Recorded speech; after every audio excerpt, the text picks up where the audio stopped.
आप सबको फिर निवेदन करेंगे, रोग, बीमारी, तकलीफ, कष्ट या फिर कहीं रुपया पैसा अटक गया हो, नहीं निकल रहा हो, किसी व्यक्ति से कोई काम करवाना है, वो काम नहीं कर रहा, कोई फाइल आगे नहीं बढ़ रही है, कोई कार्य अटक रहा है, तो एक जल के पात्र में जल भरकर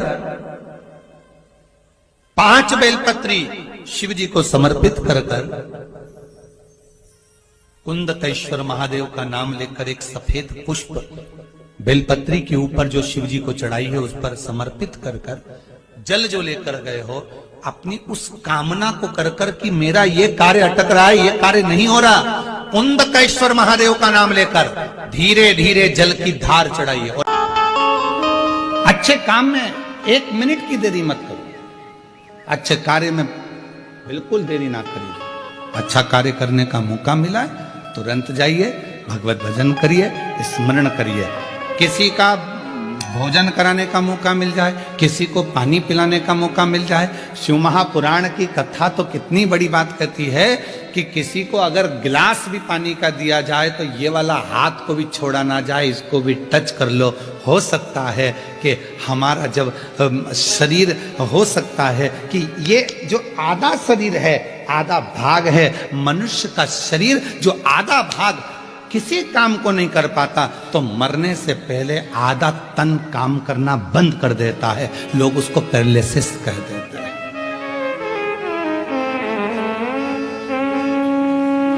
आधा शरीर काम नहीं कर रहा।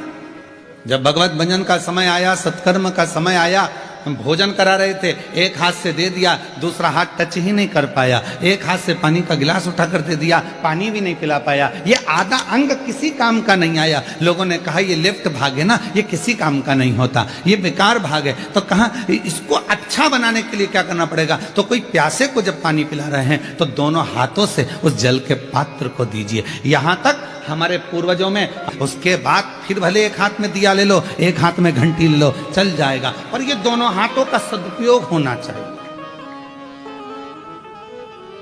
दोनों हाथों का।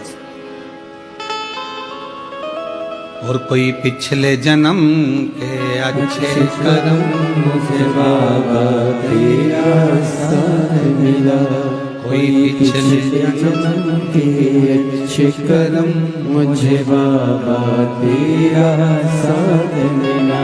जहाँ सारी दुनिया झुकती है, जहाँ सारी दुनिया झुकती है, मुझे वो आली दरबार मिला, दरबार मिला।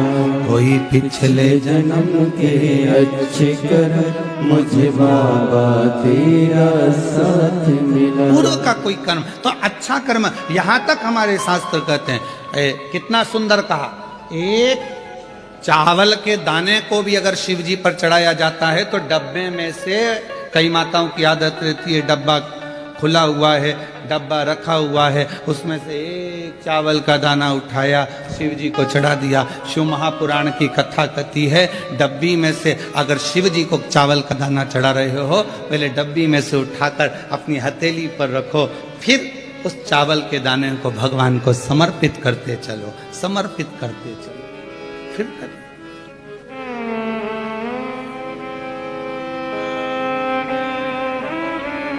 ये शरीर आधा ना रह जाए, आधा ना रह जाए। बहुत सावधानी रखना पड़ती है महाराज। एक कथा आप लोगों ने श्रवण करी होगी,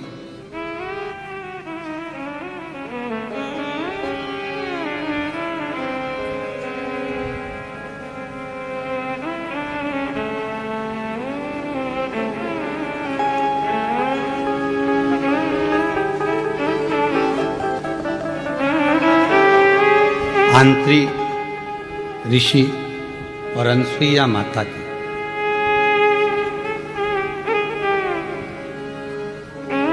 सबने सुनी है कथा। ब्रह्मा, विष्णु और महेश, इन तीनों के घर में बच्चे बने थे। सुनी है ना सबने, श्रीमद् भागवत में तीनों बच्चे।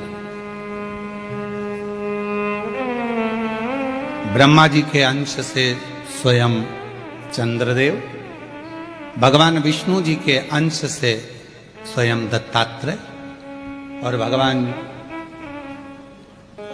देवाधिदेव महादेव के अंश से दुर्वासा। सुनिए सबने कथा। अब यहां तक तो आपने कथा सुनी, पर शिव महापुराण में एक पवित्र कथा आती है दत्तात्रेय भगवान की बहन की।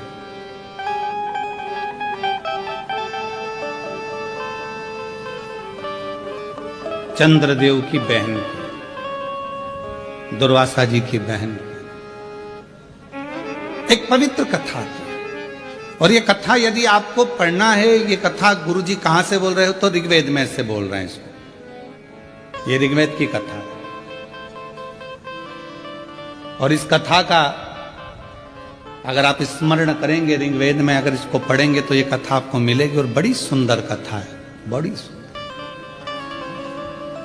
ऋग्वेद का ये पवित्र चरित्र है। आंत्री और अनसुईया मैया के तप साधना से, इनके तप करने से, इनकी साधना करने से इन्होंने भगवान ब्रह्मा विष्णु महेश तीनों की साधना करी थी और तीनों को पुत्र के रूप में प्राप्त किया था। कथा थी एक बड़ी सुंदर की। एक बार देव ऋषि नारद जी माता लक्ष्मी जी के यहाँ पहुंच गए थे और माँ लक्ष्मी जी के यहाँ जाकर देवऋषि नारद जी ने कहा, माँ बहुत भूख लगी है, कुछ भोजन मिलेगा क्या? माता लक्ष्मी जी अंदर गई, मोतीचूर का लड्डू लेकर आई और मोतीचूर का लड्डू लाकर माता लक्ष्मी जी ने तुरंत नारद जी को दिया। नारद जी ने खाया। खाते से नारद जी बोले, मैया लड्डू में मजा नहीं आया। अब तो लक्ष्मी जी के कांटे से खून नहीं। लक्ष्मी जी ने कहा, खा गया 4। और बाद में कह रहा है कि आनंद नहीं आया, खा के आया। नारद जी बोले, मैया लक्ष्मी मैया लड्डू तो अनसुईया जी के घर के थे, क्या लड्डू थे, एक लड्डू खा लो और पूरा पेट भर लो। इतने में तो लक्ष्मी जी का हृदय जल गया कि मेरे घर का लड्डू बुरा और अनसुईया के घर का अच्छा। हम हमेशा अपनी व्यासपीठ से कहे हैं कि पतियों से निवेदन है, तुम्हारी पत्नी जैसा भोजन बनाए पेट भर कर खाओ, खूब तारीफ करो, भले रोटी कितनी भी जल जाए पर तारीफ अच्छी है। मिर्ची ज्यादा हो गई कोई बात नहीं, बोल दो तू जैसा बोलती है वैसी सब्जी बनी है। अब वो खुद खाएगी जब मालूम पड़ेगा कि मिर्ची तीखी हो गई है। बहुत बाबा की कृपा। रोटी आई, भले वो रोटी कैसी भी हो, पर आज तो तूने पूरा भारत का गौरव बढ़ा दिया, पूरे भारत का। क्या जोरदार लेकर आई है, बहुत जोर।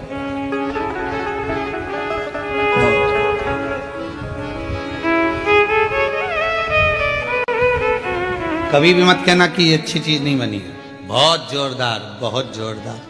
अब लक्ष्मी जी को कहकर नारद जी पहुंच गए माता वीणा देवी के पास में, माँ सरस्वती के यहाँ। मैया भूख लगी है। वहां पर भी कहा है कि लक्ष्मी जी के यहाँ का लड्डू भी ठीक नहीं था, आपके घर का भी लड्डू ठीक नहीं है, लड्डू तो अनसुईया जी के घर का। पार्वती जी के यहाँ पहुंच गए। पार्वती मैया लगी थी, आकड़िया की रोटी बनाई, काकड़िया की साग, पर से माता पार्वती जी पावे भोला, पावे भोला। अब माता ने भोजन बनाया और नारद जी से कहा कि ये भोजन ग्रहण करो, देव। अब नारद जी भोजन ग्रहण करने के लिए बैठे और जो मैया ने रोटी दी पाने के लिए, और मैया रोटी दी और नारद जी जैसे ही खाने के लिए बैठे, और खाने के बाद में नारद जी बोले, पहले तो खा ली खूब डपट के, खूब अच्छे से खाई दमदारी से हो।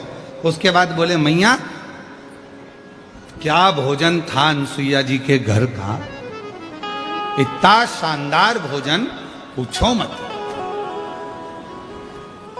पूछो ही मत। दुनिया के लोगों की आदत रहती है, शादी वाले के यहां जाते हैं, खूब डपट के खाते हैं, फिर भी चलते चलते कहते पानी पूरी का पानी अच्छा नहीं था, चलते चलते। वो इडली तो इतनी कड़ली बनी थी ना, खा गई 4। और बाद में करे कि वो इडली कड़ली रह गई थी, पकी नहीं थी, थोड़ी और सीज जाती तो अच्छी हो जाती।